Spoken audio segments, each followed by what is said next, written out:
విశాఖలో ఎన్నికల కౌంటింగ్ నిర్వహణకు సర్వం సిద్ధమైంది. విశాఖలోని ఏయూ ఇంజనీరింగ్ కాలేజీలో 7 నియోజకవర్గాల ఓట్ల లెక్కింపు జరగనుంది. నియోజకవర్గానికి 14 టేబుల్స్ చొప్పున మొత్తంగా 98 టేబుల్స్ ఏర్పాటు చేశారు. కౌంటింగ్ కేంద్రాల వద్ద 3 అంచెల భద్రతతో పాటు 144 సెక్షన్ యాక్ట్ 30 అమల్లో ఉంటుంది. ఇక 16 రౌండ్లతో విశాఖ వెస్ట్ తొలి ఫలితం, 25 రౌండ్లతో చివరిగా భీమిలి ఫలితం వచ్చే అవకాశం ఉంది. రైట్కి ఇదే అంశకు సంబంధించి వైజాగ్ నుంచి మా కరెస్పాండెంట్ నాయుడు మనకి లైవ్లో అప్డేట్స్ అందిస్తారు. నాయుడు, అప్డేట్స్ ఏంటి? కౌంటింగ్ మరికొద్ది నెక్స్ట్ రేపు ప్రారంభం కాబోతుంది. దీనికి సంబంధించి ఎయిర్పోర్ట్లు ఎలా ఉన్నాయి? అప్డేట్స్ ఏంటి?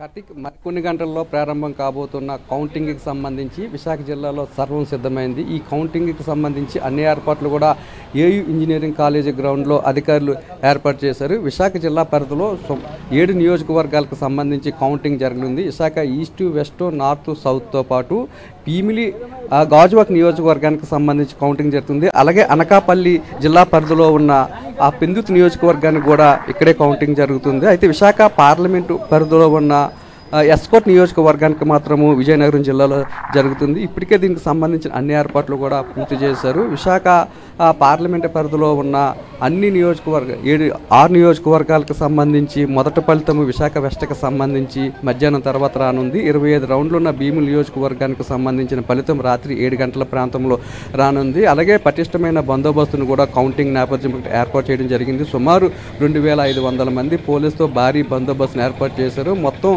ఏయూ ప్రాంతాన్ని అంతని కూడా రెడ్ జోన్గా ఏర్పాటు చేశారు. ఎవరిని కూడా లోపలికి అనుమతించడం లేదు. ఎవరైనా ఉద్యోగ రీత్యా, విధుల రీత్యా లోపలికి రావాల్సి ఉన్నప్పటికీ కూడా వారిని క్షుణ్ణంగా తనిఖీ చేసిన తర్వాత వారి దగ్గర పాసులు ఉన్న తర్వాతే లోపలికి అనుమతించడం జరుగుతుంది. మరోవైపు ఎవరైనా డ్రోన్లు కానీ లేదంటే అవాంఛనీయ సంఘటనలకు కానీ పాల్పడిన కఠిన చర్యలు తీసుకుంటామని చెప్పి పోలీసులు హెచ్చరిస్తున్నారు. ఇప్పటికే 650 మంది రౌడీ షీటర్లను అదుపులోకి తీసుకున్నారు. మరోవైపు ఎవరు కూడా ఎన్నికల కౌంటింగ్కి సంబంధించి ఎటువంటి అసంఘటన కార్యక్రమాలకు పాల్పడవద్దని, అలాగే ఎవరైనా చట్ట వ్యతిరేక కార్యకలాపాలకు పాల్పడినట్టయితే కఠినమైన చర్యలు కూడా తీసుకుంటామని పోలీసులు హెచ్చరిస్తున్నారు. మరోవైపు ఎన్నికల కౌంటింగ్కి సంబంధించి సుమారు 1050 మంది సిబ్బందిని కూడా సిద్ధం చేశారు. అలాగే కౌంటింగ్కి సంబంధించిన ఏజెంట్లంతా కూడా ఉదయం 6 గంటలకే కౌంటింగ్ కేంద్రాలకు కూడా చేరుకోవాలని చెప్పి కలెక్టర్ ఇప్పటికే ఆదేశాలు జారీ చేశారు. ప్రతి ఒక్కరిని కూడా పాసులు ఉంటేనే కౌంటింగ్ ఏజెంట్లు కూడా లోపలికి అనుమతిస్తామని